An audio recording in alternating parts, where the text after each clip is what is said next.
ঘড়ির কাঁটায় এখন 8:29, 8:30 বাজতে যায়।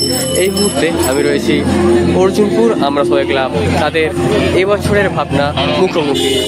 শিল্পী শোভিন ভট্টাচার্যের হাত ধরে গড়ে উঠেছে তাদের এবছরের সমগ্র মণ্ডপ। অর্জুনপুর আমরা সবাই ক্লাবের এবছরের যে ভাবনা মুখোমুখি তা কোনোভাবেই ভাষায় প্রকাশ করা সম্ভব নয়। সেটা টোটালি একটা আর্ট ইনস্টলেশন। টোটাল প্যান্ডেল জুড়ে আমরা দেখতে পারবো প্রচুর প্রচুর স্টেনলেস স্টিলের বল। তা দিয়ে টোটাল যে আর্ট ইনস্টলেশন তা হয়েছে। আর এই অংশটায় প্রজেকশন বা স্ক্রিনের মাধ্যমে একটা চাঁদের ছবি আমরা দেখতে পাচ্ছি। চাঁদ দেখানো হয়েছে এখানে। আর স্টিলের যে বল তা ধীরে ধীরে ঝর্ণার মতো করে নেমেছে এই জলাশয়ের মধ্যে।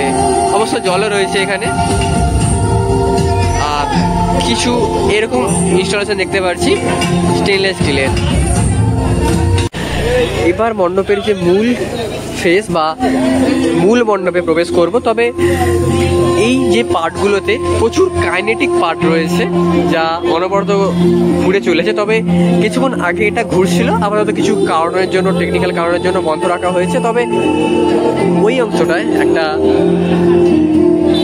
এরকমই পার্ট রয়েছে যা অনবরত ঘুরে চলেছে।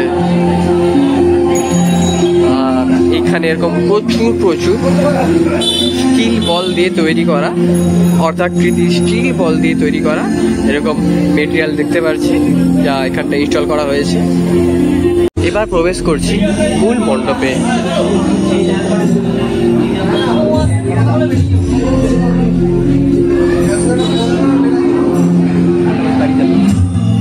প্রচুর প্রচুর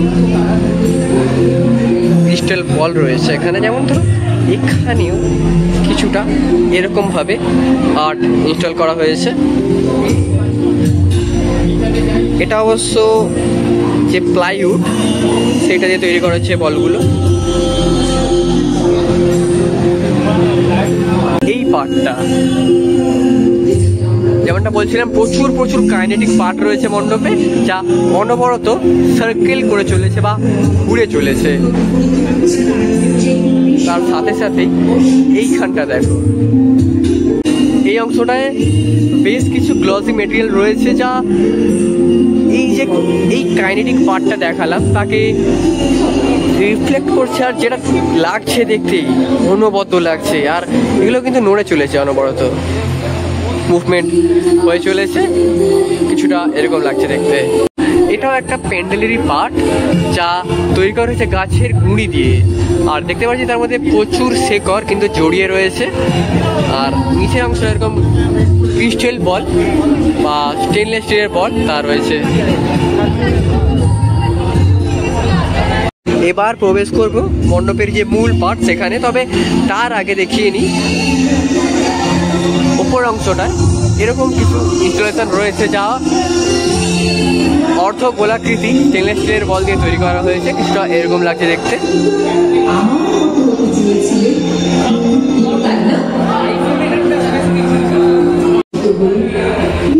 এইবার প্রবেশ করে গিয়েছি মণ্ডপের একেবারে মূল অংশটায় যেখানে মা দুর্গা থেকে থাকেন। পুরো জায়গাটা একেবারে নীলাভ হয়ে রয়েছে। আর যদি সিলিংটা তোমাদের দেখাই, এখানেও প্রচুর প্রচুর ক্রিস্টাল বল ইউজ করা হয়েছে। আর সাথে সাথে যে ব্যাকগ্রাউন্ড মিউজিক পুরো জায়গাটাকে মায়াবী করে তুলেছে, অনবদ্য লাগছে। তোমাদের যেমনটা বলছিলাম, এই যে ভাবনাটা কোনোভাবে বিশ্লেষণ করা যাবে না এটাকে, কারণ এটা টোটালি একটা আর্ট ইনস্টলেশন। রয়েছি দেবী মূর্তির সামনে। তার যে ছানাপোনা তারা কিন্তু অনবরত ঘুরে চলেছে মায়ের চারিপাশে।